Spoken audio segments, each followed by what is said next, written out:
पर्यावरण संरक्षण हेच देशाचे भविष्य. युवा अभिनंदन प्रभात फेरीत हजारो विद्यार्थी सहभागी.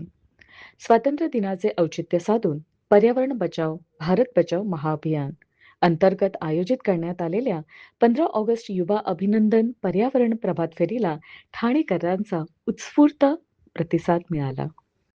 नानजीबाई खिमजीबाई ठक्कर ठाणावाला महाविद्यालय, विश्वकुलगुरू विधी महाविद्यालय आणि बांदोडकर महाविद्यालयातील हजारो विद्यार्थी, शिक्षक तसेच नागरिकांनी या प्रभात फेरीत सहभाग घेत पर्यावरण संवर्धनाचा संदेश दिला. स्वातंत्र्य दिनाच्या सकाळी उत्साहपूर्ण वातावरणात निघालेल्या या प्रभात फेरीत विद्यार्थ्यांनी पर्यावरण संरक्षण, वृक्ष संवर्धन आणि शाश्वत विकासाचे संदेश देणारे फलक हातात घेतले होते. विविध घोषणांनी परिसर दुमदुमून गेला होता.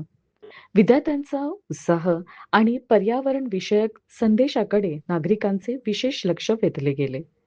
अनेक ठिकाणी नागरिकांनी प्रभात फेरीचे स्वागत करीत विद्यार्थ्यांचे अभिनंदन केले आणि उपक्रमात उत्स्फूर्त प्रतिसाद सहभाग नोंदविला.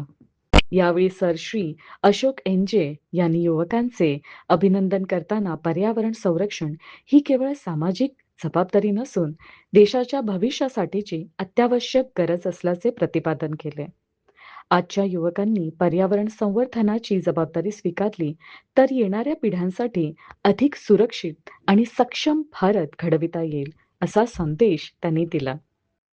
प्रभात फेरीत सहभागी झालेल्या विद्यार्थ्यांच्या हातातील आकर्षक आणि आशयपूर्ण फलक हे या उपक्रमाचे विशेष आकर्षण ठरले.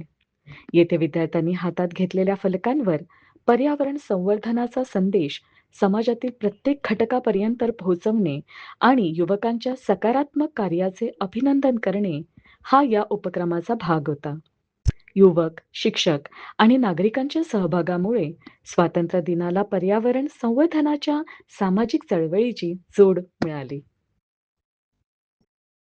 तरुण तगडा भारत याच्या माध्यमातून आज ही आपण तरुणांची रॅली काढलेली आहे आणि विषय आहे तरुणांना या भारतामध्ये चांगल्या प्रकारे स्कोप मिळावा, त्याच्यावरून पर्यावरणाचं संवर्धन व्हावं अशा दृष्टिकोनातून ही रॅली विद्यार्थ्यांची आपण 15 ऑगस्टच्या निमित्ताने काढलेली आहे.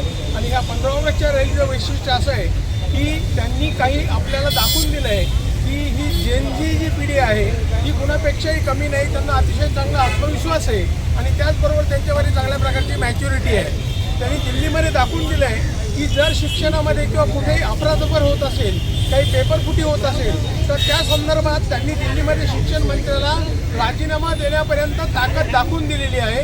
अशी जेनजी पिढी जी आहे ही न घाबरणारी, न कुणालाही डरणारी पिढी आहे. तर त्यांनी ही दिल्लीमधली जी झाकी आहे ही झाकी दाखवलेली आहे आणि अशा या तरुण पिढीला, जेनजीला आपल्याला त्यांचं अभिनंदन करायचं आहे आज 15 ऑगस्टच्या निमित्ताने. आणि संपूर्ण भारतभर या जेनजी पिढीचं आपल्याला नेतृत्व तरुणांचं भारतामध्ये घेऊन जायचं आहे. तर त्यांनी दिल्लीमध्ये दाखवलेली ही तर फक्त झाकी आहे, अभी पूरा भारत और दिल्ली बाकी है. अशा प्रकारची ही जेनजी पिढी आजपासून डेफिनेटली संपूर्ण भारतभर जाणार आहे. या ठिकाणच्या ठाण्यामधली जे काही कॉलेजमधले विद्यार्थी आलेले आहेत, त्यांचे शिक्षक, प्रोफेसर आलेले, हे सगळे त्यांना साथ देणार आहे. आणि आपल्या ठाण्यामधून आपण ह्या सगळ्या प्रचाराचा चांगल्या प्रकारे भारतभर आवाज गेला पाहिजे. त्यासाठी जेनजी पिढीचं सगळ्यांनी एकदा टाळ्या वाजवून स्वागत करा. आणि या निमित्ताने आपण घोषणा द्यायची आहे. मी म्हणेल जय जयकार, जय जयकार. सगळ्यांनी म्हणायचं युवा शक्तीचा जय जयकार, जय जयकार, जय जयकार.